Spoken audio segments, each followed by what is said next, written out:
வணக்கம் உறவுகளே. எங்கள் துறைமுகத்தில் கை வைத்தால் எந்த துறைமுகமும் மிஞ்சாது. அமெரிக்காவிற்கு ஈரான் விடுத்திருக்கிற அதிபயங்கரமான எச்சரிக்கை இதுதான். ஏப்ரல் 13ஆம் தேதி இது அப்பட்டமான கடற்கொள்ளை அப்படின்னு கொதித்தெழுந்த ஈரான் ராணுவம் இப்ப வளைகுடாவில் ஒரு மாபெரும் அழிவை ஏற்படுத்த தயாரா இருக்கு. அண்டை நாடுகளையும் போருக்குள் இழுக்கும் ஈரானின் இந்த மரண வியூகத்தை பத்தி தான் இந்த விளக்கப்பதிவுல நாம முழுமையா தரவுகளின் அடிப்படையில பார்க்க போறோம். ஓகே, இந்த விஷயத்த நாம 5 முக்கிய பகுதிகளா பிரிச்சு புரிஞ்சுக்கலாம். 1. அமெரிக்காவோட கடல் முற்றுகை. 2. ஈரானின் கடற்கொள்ளை குற்றச்சாட்டு. 3. எந்த துறைமுகமும் மிஞ்சாது அப்படிங்கிற அந்த பகிரங்க மிரட்டல். 4. அண்டை நாடுகளுக்கு விடப்பட்ட எச்சரிக்கை. அப்புறம் 5. ஒட்டுமொத்த பிராந்தியத்துக்கும் வரப்போற ஆபத்துக்கள்.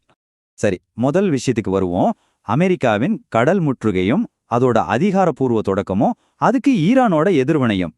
உறவுகளே, அமெரிக்காவோட கடல் முற்றுகை இன்னைக்கு அதிகாரப்பூர்வமா தொடங்கியிருக்கிற நிலையில ஈரானிய ராணுவம் இதுக்கு பதிலடியா ஒரு அதிரடியான மிக மிக ஆபத்தான அறிவிப்பை வெளியிட்டிருக்காங்க.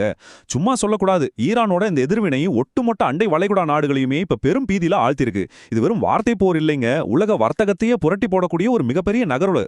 ஈரான் ராணுவம் குறிப்பா 3 அதிர்ச்சியூட்டும் எச்சரிக்கைகளை இப்போ வெளியிட்டு இருக்காங்க. அது என்னன்னா, முதல் விஷயம், இது அப்பட்டமான கடற்கொள்ளை அப்படிங்கிற குற்றச்சாட்டு. 2வது, அந்த பிராந்தியத்தில் இருக்கிற எல்லா துறைமுகங்களுக்கும் நேரடி அச்சுறுத்தல். 3வது, அண்டை நாடுகளுக்கான ஒரு ஃபைனல் வார்னிங், அதாவது இறுதி எச்சரிக்கை. இது ஒவ்வொன்றையும் பத்தி நம்ம கொஞ்சம் டீட்டெயிலா பார்க்கலாம். இப்போ 2வது பகுதியான அந்த கடற்கொள்ளை குற்றச்சாட்டு, அவங்களோட சட்ட ரீதியான வாதம் என்னன்னு பார்ப்போம். சர்வதேச கடல் பகுதியில சுதந்திரமான கப்பல் போக்குவரத்துக்கு எதிராக குற்றவாளி அமெரிக்கா, அதாவது கிரிமினல் அமெரிக்கா விதிச்சிருக்கிற இந்த கட்டுப்பாடுகள் முற்றிலும் சட்டவிரோதமானவை. இது ஒரு அப்பட்டமான கடற்கொள்ளைக்கு சமமானது. இப்படிதான் ஈரானிய ராணுவம் ரொம்பவே கடுமையான வார்த்தைகளை பயன்படுத்தி குற்றம் சாட்டியிருக்காங்க. நாம இங்க எந்த ஒரு நாட்டுக்கும் ஆதரவா பேசல, ஆனா தரவுகள் காட்டும் ஈரானின் தீவிரமான நிலைப்பாடு இதுதான். இந்த இடத்துல ஒரு முக்கியமான விஷயத்த நாம கவனிக்கணும். இந்த அதிகாரப்பூர்வமான கடுமையான கண்டனத்தை வெளியிட்டது யாரு? கதாம் அல் அன்பியா, அதாவது ஈரான் ராணுவத்தோட மத்திய கட்டளை மையம். ஏதோ ஒரு சாதாரண அரசியல்வாதியோ இல்ல செய்தி தொடர்பாளரோ இதை சொல்லல. நேரடியாக ஈரானிய ராணுவத்தின் மிக உயர்மட்ட கட்டளை மையமே இந்த அறிக்கையை வெளியிட்டிருக்கு. அப்படின்னா இந்த எச்சரிக்கையோட தீவிரத்தை நீங்களே புரிஞ்சுக்கலாம். அடுத்து 3வது பகுதி, எந்த துறைமுகமும் மிஞ்சாது அப்படிங்கிற அந்த நேரடி அச்சுறுத்தல்.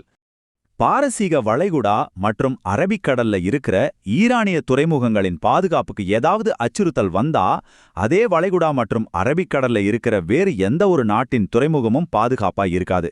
இதுதான் ஈரான் விடுத்திருக்கிற பகிரங்க மிரட்டல். எங்க துறைமுகத்துல கை வச்சா உங்க துறைமுகமும் தப்பாது அப்படிங்கிற நேரடி செய்தி இது. இந்த அச்சுறுத்தல் எந்த கடற்பகுதிகளை குறிவைக்குதுன்னு பாத்தீங்கன்னா, பாரசீக வளைகுடா அப்புறம் அரபிக்கடல், இந்த 2 கடற்பகுதிகளுமே உலகத்தோட மிக முக்கியமான சர்வதேச கப்பல் போக்குவரத்து பாதைகள்னு உங்களுக்கு தெரியும். இந்த இடத்துல இருக்கிற எந்த நாடா இருந்தாலும் சரி, அவங்க துறைமுகங்கள் தப்பாது அப்படிங்கிறது தான் ஈரானோட வெளிப்படையான இலக்கு. உலகளாவிய சரக்கு மற்றும் எண்ணெய் வர்த்தகத்துக்கு இது எவ்வளவு பெரிய ஆபத்துன்னு கொஞ்சம் யோசிச்சு பாருங்க. இப்போ 4வது பகுதிக்கு வருவோம். அண்டை நாடுகளுக்கு விடுக்கப்பட்ட எச்சரிக்கை, அதாவது இது ஒரு பிராந்திய இறுதி முடிவு. வளைகுடாவில் வெடிக்கப் போகுது ஒரு மாபெரும் அழிவு.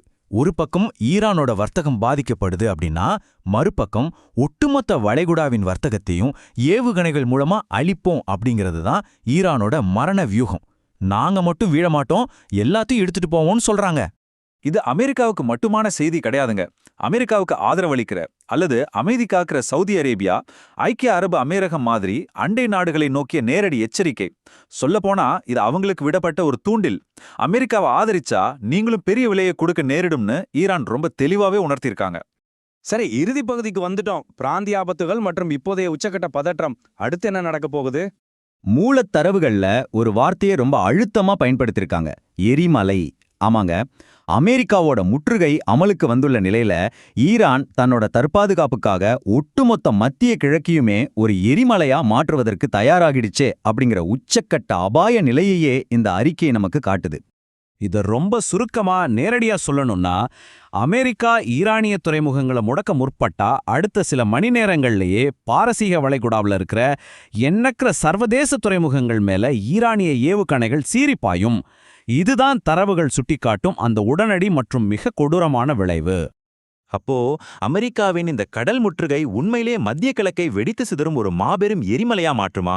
உலக நாடுகள் எல்லாம் ஒன்னு சேர்ந்து இந்த அழிவை தடுப்பாங்களா?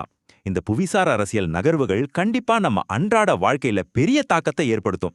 இதுவரைக்கும் நாம பார்த்த இந்த தரவுகள் உங்களுக்கு ஒரு தெளிவான புரிதலை தந்திருக்கும் நம்புறேன். இந்த முக்கியமான பதிவை உங்க நண்பர்கள், உறவினர்களுக்கும் ஷேர் செஞ்சு விழிப்புணர்வை ஏற்படுத்துங்க. மீண்டும் அடுத்த ஒரு சுவாரஸ்யமான விளக்கப் பதிவில் சந்திப்போம். நன்றி.